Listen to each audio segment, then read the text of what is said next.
Hello,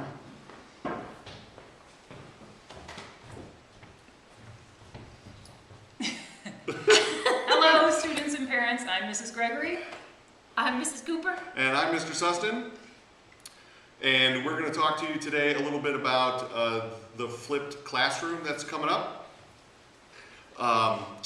This is something that we've been looking for a long time, over several years.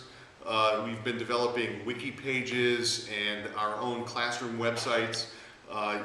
All of your kids have experience with Mr. Pazzafiumi and all of his digital media. And we've been looking to develop a lot of those resources for us here at the high school.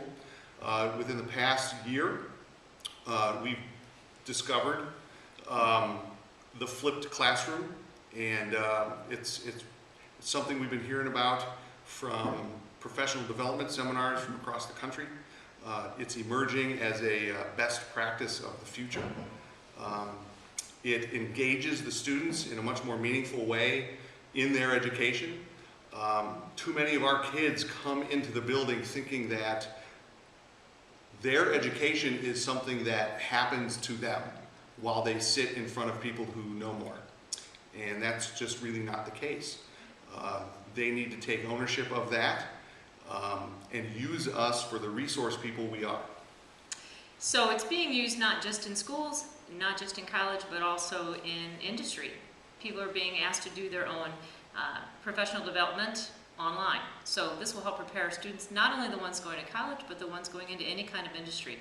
Our students, we found out, have a 31% rate. Of those 76% of our students who go to college, 31% of them require remediation classes. So they're going to have to be taking these classes in some way, some online, and we want to make sure that our kids are ready to enter college classes right away, not be remediated, and this is part of the way of doing that.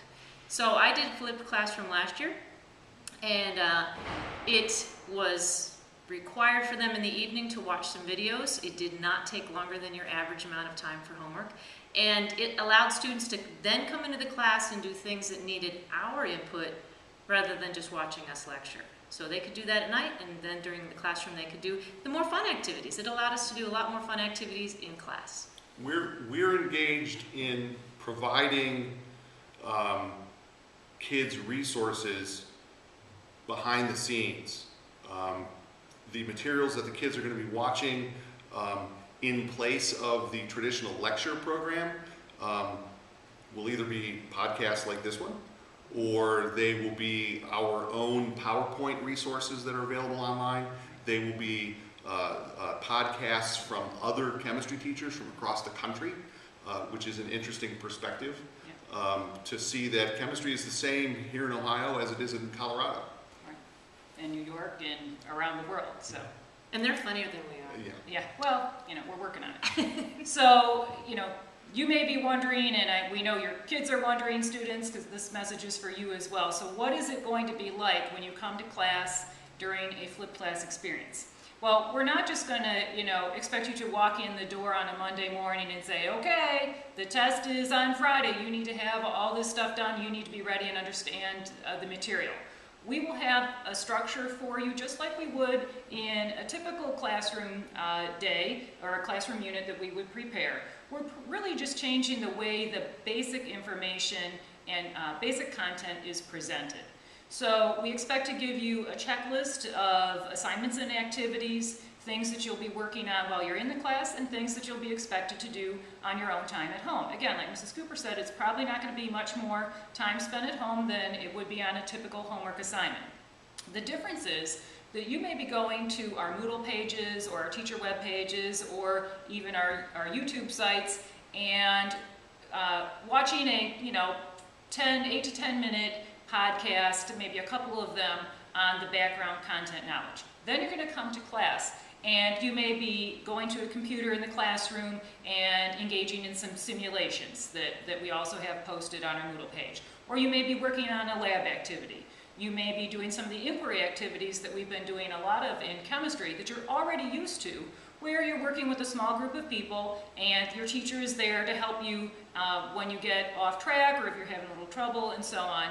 And as Mr. Sustin said, we're there as a resource.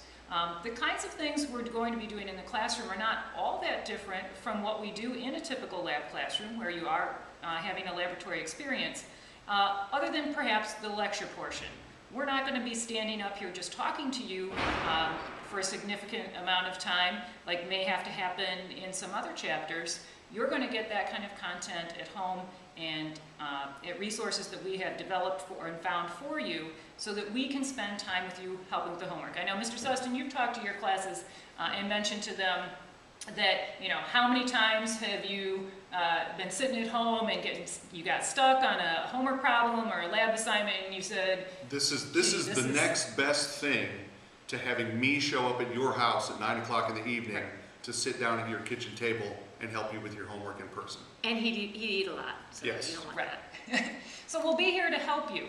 It's not that we're just going to sit here and do nothing while you do all the work, trust me. Behind the scenes, we've been doing a lot of work to prepare for these kinds of lessons, to prepare for these units, and we're going to be there helping you throughout the week or the unit or the lesson or even a typical day. We know from some of the comments that you guys have been making that you're a little bit concerned about that. What's that going to be like? And you have us here as resources. We want you to do well.